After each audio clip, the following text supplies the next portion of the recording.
Hello बच्चों, आज जो मैं पाठ आपको पढ़ाने जा रही हूँ वह कक्षा 12वीं की पूरक पाठ्य पुस्तक वितान से लिया गया है, जिसका नाम है अतीत में दबे पाँव। तो सबसे पहले आइए जानते हैं इसके लेखक का परिचय, थोड़ा सा देख लेते हैं।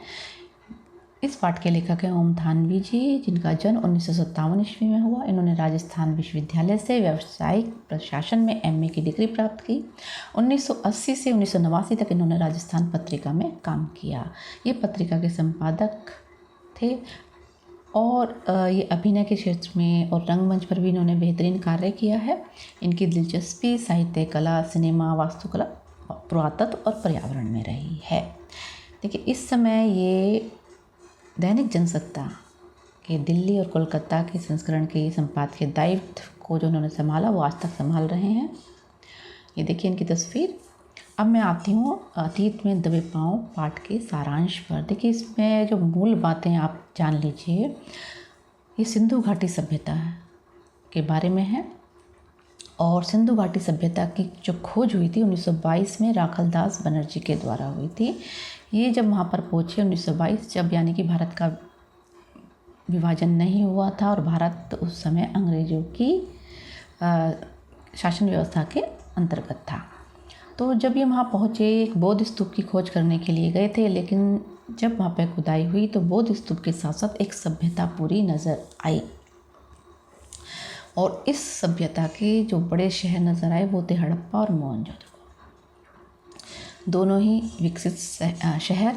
हड़प्पा में रेलवे ट्रैक बन जाने के कारण वहाँ पे ज़्यादा खुदाई संभव नहीं हो पाई और इतना ज़्यादा वो विकसित नहीं था जितना कि मोहनजोदड़ो था।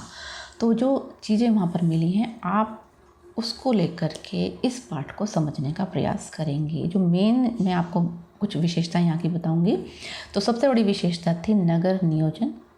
दूसरी विशेषता थी, इसे जन संस्कृति भी कहा जाता है, और एक सौंदर्य। यहाँ पर जो भी चीज़ मिली है वो बहुत ही खूबसूरत तरीके से मिली है। और अगर आप यहाँ की धार्मिक चीज़ों को भी देखें कि किस तरह से अपनी पूजा पाठ क्या करते थे, तो ये सभ्यता आपको समझ में आ जाएगी और ये पाठ भी। सबसे पहले हम देखते हैं ये कैसे बसा हुआ था, यानी कि नगर नियोजन कैसा था। ये 200 हेक्टेयर क्षेत्र में फैला हुआ था। इसकी आबादी लगभग 80,000 के आसपास थी। यह नगर छोटे मोटे टीलों पर आबाद था तथा ये प्राकृतिक नहीं था। एक तरीके से इसको आबाद किया गया था। मोहनजोदड़ो की बात कर रही हूँ मैं। ये ग्रिड प्लान पर था, जैसे एक नगर योजना बनाई गई और सेक्टर में एक शहर को बांटा गया। अगर आप आज के शहरों को देखें तो पूरे विश्व में 3 शहर आपको ऐसे मिलेंगे, इस्लामाबाद और भारत का चंडीगढ़ और ब्राज़ीलिया। ठीक, जो ग्रिड प्लान पर हैं, यानी कि ये बसाए गए हैं। अधिकतर शहरों की जो प्रकृति होती है वो ये है कि वो बसता है। पहले वो छोटा होता है, फिर वो फैलता फैलता आसपास के क्षेत्र को घेर लेता है और वो बड़ा शहर बन जाता है। लेकिन ये बसाए गए हैं और इनकी जो सड़कें थी वो समकोण पर एक दूसरे को काटती हैं। नालियाँ जितनी भी मिली हैं वो मकानों के पीछे हैं। इसमें जो थोड़े बड़े मकान जो हैं वो पूर्व की तरफ हैं और पश्चिम की तरफ छोटे मकान मिले हैं। यानी कि उम्मीद की जाती है कि छोटे जो मकान हैं वहाँ पर शिल्पी जो लोग रहा करते थे, कारीगर टाइप तरह के लोग, और जो प्रशासन संभालते होंगे या जिसके इस सभ्यता में स्थिति थोड़ी अहम रही होगी, वो पूर्व की तरफ रहते थे। आज उलट है। आज जो पूर्व की तरफ हैं वो कम विकसित हैं और जो पश्चिम की तरफ हैं वो अधिक विकसित हैं। ठीक है। तो तत्कालीन जो भारतीय पुरातत्व सर्वेक्षण के महानिदेशक थे जॉन मार्शल के निर्देश पर खुदाई का व्यापक कार्यक्रम शुरू हुआ और भारत दुनिया की प्राचीन सभ्यताओं के केंद्र में आ गया। इसे भारत का सबसे पुराना लैंडस्केप भी कहा जाता है। स्तूप वाले हिस्से को, जहाँ स्तूप मिला वो गढ़ है ना, वहाँ पर प्रशासनिक इमारतें, सभा भवन, ज्ञानशालाएँ और आदि मिले हैं और एक बहुत बड़ा कुंड मिला है, जहाँ ये माना जाता है कि जब कोई धार्मिक कार्य हुआ करता होगा तो उस कुंड में स्नान करने के बाद वहाँ पर जो भी धार्मिक कार्य होता होगा। इसकी अधिकांश जो सड़कें हैं वो सीधी हैं या आड़ी हैं, जिसे वास्तुकार मैंने अभी आपको जिसे बताया ग्रिड प्लान कहते हैं। और ब्रासीलिया, चंडीगढ़ और इस्लामाबाद ग्रिड शैली के शहर हैं। बस इसमें एक कमी ये रह जाती है कि ये बहुत ज़्यादा फैल नहीं पाते इस तरह के शहर, क्योंकि ये कृत्रिम है और इनको बसाया गया है, तो फैलने के लिए जगह नहीं है। ये उसी जगह रहेंगे जितना में ये बसावट हुई है। ठीक है, आगे देखते हैं।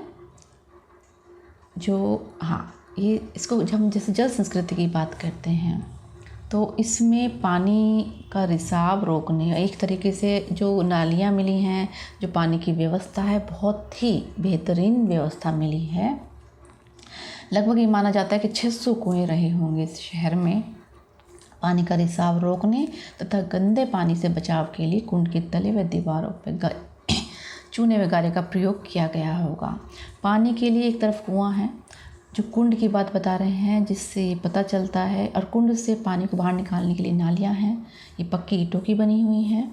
जल निकासी का ऐसा सुव्यवस्थित प्रयोग और इतिहास में कहीं नहीं मिलता। कुंड के दूसरी तरफ विशाल कोठार हैं जिसमें अनाज जमा किया जाता था। यहाँ 9 चौकियों की 3 कतारें हैं तथा उत्तर की गली में बैलगाड़ी के प्रयोग का भी चिन्ह मिले हैं। ये माना जाता था कि सिंधु घाटी सभ्यता में व्यापार के साथ उन्नत खेती भी होती थी और ढुलाई का काम भी हुआ करता था।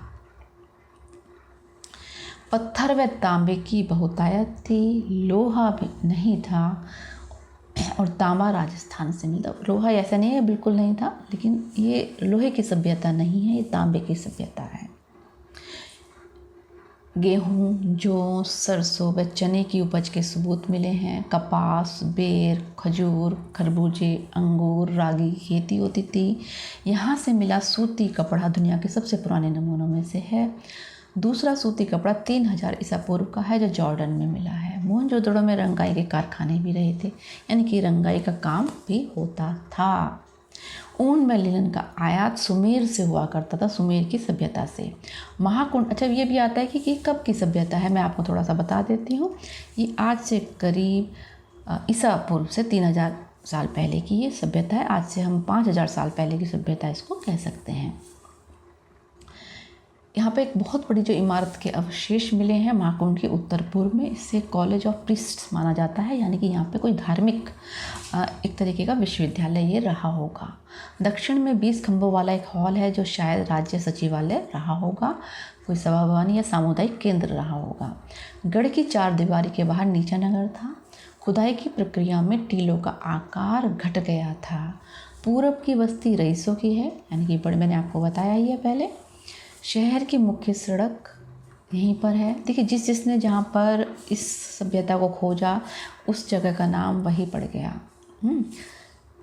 यहाँ सड़कें इतनी बड़ी थी कि 2 बैलगाड़ियाँ आ जा सकती थी। ठीक, ढकी हुई नालियाँ देख सकते हैं, जैसे चंडीगढ़ में है। तो लगभग 700 कुएँ, मैंने आपको शायद 600 बताए थे, तो लगभग 700 कुएँ हैं यहाँ पर, इसे जल संस्कृति इसलिए कहा जाता है। अब देखिए कैसे घरों की दीवारें कितनी बड़ी, कितनी ऊंची, कितनी मोटी, और किस प्रकार की ईंटों की वो थी। एक ही आकार की ईंटों का मिले हैं यहाँ पर, जो 1, 2 और 4 के अनुपात में है। यहाँ घरों में केवल खिड़कियाँ नहीं हैं, बड़े घरों के भीतर आंगन के चारों तरफ बने कमरों में खिड़कियाँ हैं। ठीक, यानी कि आंगन भी है और खिड़कियाँ भी हैं, और घर सभी एक कतार में है तथा अधिकतर का जो आकार है 30 × 30 फीट का है, और वास्तुशैली सबकी एक सी है। अब देखिए, और जो भी चीज़ें मिली हैं वो चौकोर या आयताकार, ये पूरा शहर चौकोर और या आयताकार है। लेखक बड़े घरों में भी छोटे कमरे देखकर हैरान है। इसका कारण शायद आबादी का बढ़ना, या हो सकता है कि जो यहाँ नौकर हों इनके, वो उनका निवास होगा। सीढ़ियाँ शायद लकड़ी की रही होंगी। ऊपरी मंजिल घर लकड़ी पर साज सज्जा की जाती होगी। अधिकतर घरों में लकड़ी खिड़कियों या दरवाज़ों पर छज्जों के चिन्ह नहीं है। ठीक है, शुरू में ये चीज़ें नहीं मिले हैं।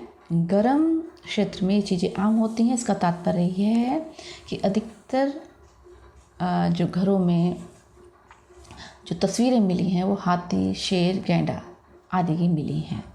इस इस क्षेत्र में नहर के प्रमाण नहीं मिलते। इसका मतलब यह निकलता है कि कुओं के अत्यधिक इस्तेमाल से जो ज़मीन के अंदर का पानी है वो काफ़ी नीचे पहुंच गया था। कुएं बहुत खुदे हैं, जब 700-600 कुएं की बात हो रही है, तो यानी कि अंदर का जो भूजल है उसका इस्तेमाल यहाँ पर अधिक होता था। ठीक है। अजायब घर मिला है। अजायब घर में के बारे में यहाँ पर अब इस समय जो अजायब घर बनाया गया और अजायब घर छोटा है, और जो यहाँ सामान खुदाई के दौरान मिला वो यहाँ पर इकट्ठा कर लिया गया। अधिकतर चीज़ें कहाँ पर हैं? लाहौर, दिल्ली और लंदन। मोहनजोदड़ो से ही 50,000 से ज़्यादा चीज़ें मिली हैं। यहाँ पर जो चीज़ें मिली, काला पड़ गया गेहूँ, तांबे व कांसे के बर्तन, मुहरे, वाद्य यंत्र, चाक पर बने विशाल मृद भांड यानी बर्तन, चौपड़ की गोटियाँ, दिए, माप तोल के पत्थर, तांबे का आईना, मिट्टी की बैलगाड़ी, 2 पाटन, चक्की, कंघी, पत्थर के औजार, सोने के गहने, ठीक, ये सब मिले। परंतु देखिए हथियार नहीं है। ये सभ्यता हथियारों की सभ्यता नहीं है।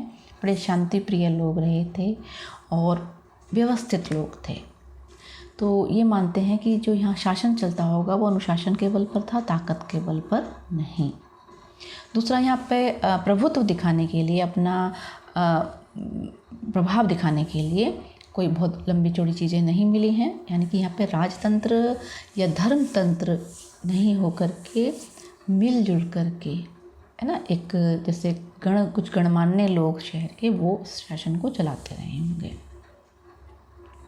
दूसरा, यहाँ के शिल्प सौंदर्य बहुत, जो भी चीज़ें मिली हैं वो इतनी खूबसूरत हैं, इतने तरीके से बनाई गई हैं, इतने व्यवस्थित ढंग से बनाई गई हैं कि देखकर लगता है कि ये सौंदर्य के उपासक थे। यहाँ आडंबर नहीं है, जो भी है बहुत खूबसूरत नफासत से बना हुआ है। यानी कि ये लोग कलाप्रिय लोग रहे होंगे। एक नरेश की मूर्ति मिली है जिसके चेहरे पर हल्की सी दाढ़ी है और एक दुशाला उड़ा हुआ है। वो गुलकारी यानी कि कढ़ाई का काम भी यहाँ पर होता था। यहाँ बड़े राजा के चिन्ह नहीं हैं, छोटे राजा के चिन्ह हैं। ठीक, तो मेरे ख्याल से आपको इसका सारांश समझ में आ गया होगा। मैं दूसरी वीडियो में इसकी प्रश्न उत्तर पर बात करूँगी, तो आपको ये पाठ और अधिक समझ में आ जाएगा। आप सभी का धन्यवाद कि आपने मुझे सुना।